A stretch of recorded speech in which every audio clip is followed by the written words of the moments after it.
बिना पैसेज पढ़े कंप्रीहेंशन के क्वेश्चन कैसे सॉल्व करते हैं वो हम ये वीडियो में देखेंगे। कंप्रीहेंशन के क्वेश्चन सॉल्व करने के लिए सबसे पहले 3 रूल्स आप याद रख लो। एक्सट्रीम स्टेटमेंट को एलिमिनेट करना है, बहुत सिंपल है। जीएस के नॉलेज को यूज़ करना है और जीएस के नॉलेज के हिसाब से अगर वो सेंटेंस सही है तो सही है, गलत है तो गलत है। और ब्रॉड वर्सेस स्पेसिफिक में अगर कोई सेंटेंस ब्रॉड है तो वो जनरली सही है और स्पेसिफिक सेंटेंस जनरली गलत होते हैं। अभी हम ये सब रूल्स वगैरह को क्वेश्चन में अप्लाई करेंगे और देखते हैं। सबसे पहला क्वेश्चन 2019 का पेपर है, जिसका पहला क्वेश्चन है untouchability in India has not been taken seriously by political theories. ये एक्सट्रीम स्टेटमेंट है, किसी ना किसी ने तो सीरियसली लिया ही होगा। वैसे अनटचेबिलिटी तो बहुत सारे पॉलिटिकल थियरीज ने सीरियसली लिया है। Historical injustice is inevitable in any society and is always beyond repair। देखिए आप, always beyond repair, inevitable in any society and that in any society। तो ये एक्सट्रीम स्टेटमेंट है, इसको एलिमिनेट करते हैं। Social discrimination and deprivation have the roots in bad economy.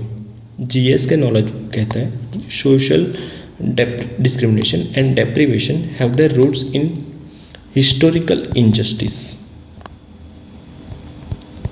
Not bad economy. तो ये भी गलत है। इट इज़ डिफ़िकल्ट, तो सीधा ही आंसर तो ये हो गया। It is difficult if not impossible to repair every manifestation of historical injustice. सही है। दूसरा सेंटेंस देखते हैं। यहाँ एजम्पशन हो, इन्फ्रेंस हो, मेन क्रक्स हो, मेन आइडिया हो, जो भी हो, हमें तो सीधा सेंटेंस ही देखना है। बस ये चेक कर लेना कि यहाँ इनवैलिड लिखा है या वैलिड लिखा है। Removal of economic discrimination leads to removal of social discrimination. ये सेंटेंस जीएस के नॉलेज के हिसाब से गलत है। ये रिजर्वेशन जिसने भी पढ़ा होगा उनको पता होगा। Democratic polity is the best way to repair historical wrongs. ये बेस्ट वे ना, ये कहता है कि ये एक्सट्रीम स्टेटमेंट है और इसकी वजह से ये सेंटेंस गलत होगा। तो हमारा आंसर हुआ D, neither one nor two. Third question देखते हैं। A society without well educated people can not be transformed into modern society. Extreme statement, तो अगेन ये गलत। Without acquiring culture a person's education is not complete. ये सही है, because value, culture value देता है, वे ऑफ बीइंग। तो without acquiring culture person education is not complete. तो इसका आंसर है बी।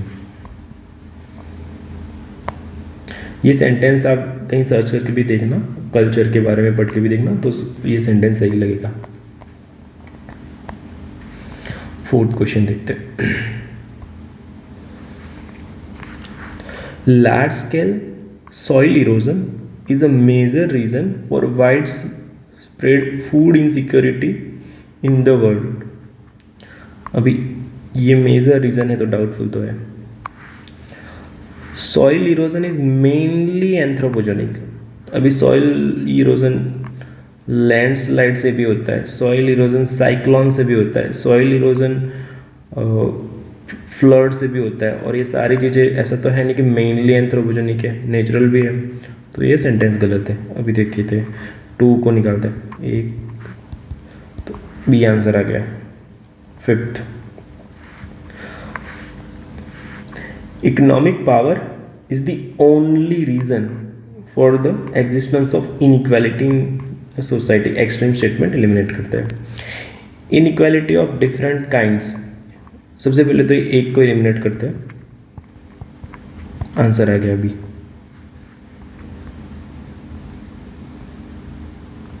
सिक्स्थ देखते हैं।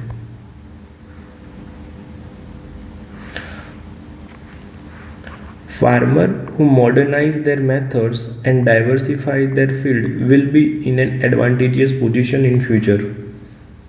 ये आंसर आ सकता है। Climate change will adversely affect the crop diversity. ये भी शायद आ सकता है।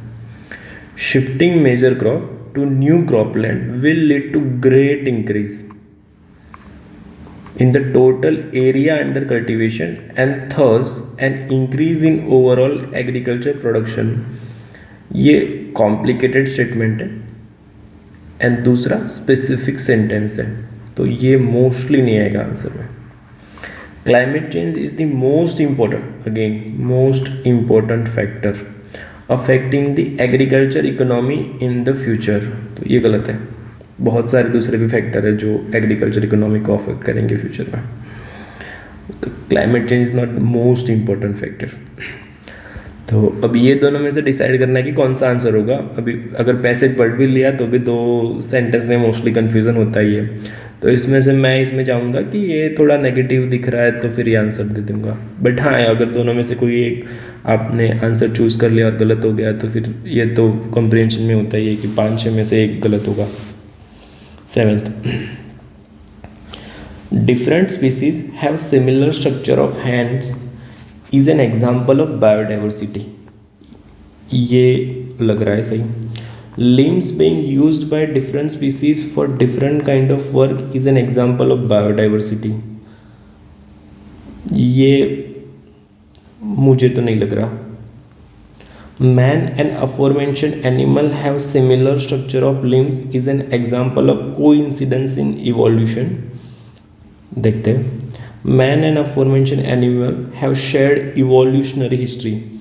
ये अभी अब ये सेंटेंस देखिए, ये सेंटेंस सबसे पहले तो ब्रॉड है, बाकी सारे सेंटेंस ना थोड़े स्पेसिफिक दिख रहे हैं। तो और ये भी देखना है कि ऐसे सेंटेंस होता है फिर सेंटेंस में फाइनेंशियल इंक्लूजन वर्ड है, सेंटेंस में सस्टेनेबल वर्ड है, वैसे वाले सेंटेंस जनरली आंसर होते हैं। मोस्टली थोड़े शॉर्ट दिखने वाले सेंटेंस भी आंसर होता है, तो इसका आंसर ये है। बट ये वाला क्वेश्चन डायरेक्टली एलिमिनेशन टेक्निक से सॉल्व करना थोड़ा टफ था। ओके, अगर आपने इसको एंजॉय किया है तो लाइक, शेयर एंड सब्सक्राइब करना।